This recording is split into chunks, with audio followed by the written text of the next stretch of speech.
નમસ્કાર, મારું નામ નિશિકા પટેલ છે. હું કલાણા પ્રાથમિક શાળાની વિદ્યાર્થી છું. હું આજે બુદ્ધિશાળી વાંદરો ને મગરની વાર્તા કહેવાની છું. તો એ વાર્તાને ધ્યાનથી સાંભળજો. એક સુંદર મજાનું મોટું જંગલ હતું. એ જંગલમાં એક નદી હતી. એ નદી કિનારે એક મોટું જાંબુનું ઝાડ હતું. એ જાંબુના ઝાડ પર એક વાંદરો રહેતો હતો. એક ડાળી ઉપરથી બીજી ડાળી ઉપર કૂદકા મારે. ભૂખ લાગે એટલે જાંબુ ખાય, તરસ લાગે એટલે કૂદકા મારીને નદી કિનારે પહોંચી જાય ને નદીનું પાણી પીવે. એ વાંદરાભાઈ મજા કરતા.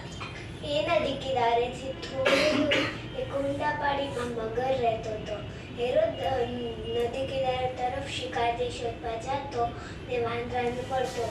વાંદરો પોતે પણ મીઠા જાંબુ ખાતો ને કંઈક મગરને પણ આપતો. એમ બેની વચ્ચે ખૂબ સારી મિત્રતા થઈ ગઈ. એક વખત મગર વાંદરાને કહે, વાંદરાભાઈ ચાલો હું તમને આખી નદીમાં વિહાર કરાવું. વાંદરો ખુશ થઈ ગયો. પછી વાંદરો મગરને કહે, મગરભાઈ વિહાર કરવાની તો મને પણ ખૂબ ઈચ્છા છે, પણ મને પાણીમાં તરતા નથી આવડતું ને, તો હું કેમ આવું? મગર કહે, અરે વાંદરાભાઈ, હું છું ને, તમે મૂંઝવમાં, તમે મારી પીઠ ઉપર બેસી જજો. વાંદરો તરત જ કૂદકો મારીને મગરની પીઠ ઉપર બેસી ગયો.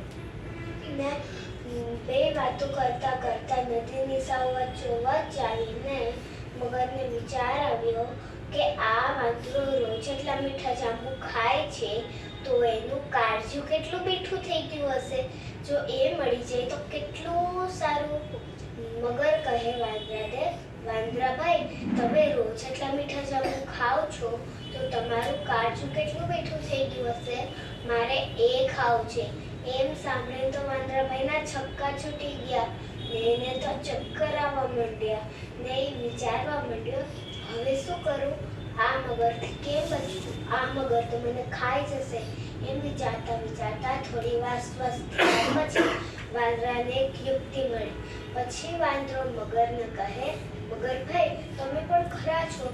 તમે પેલા કીધું હોય તો મારું કાળજું તો ખૂબ જ ગંદુ થઈ ગયું હતું, એટલે મેં એને ધોઈને જાંબુના ઝાડ ઉપર સૂકવવા રાખ્યું છે.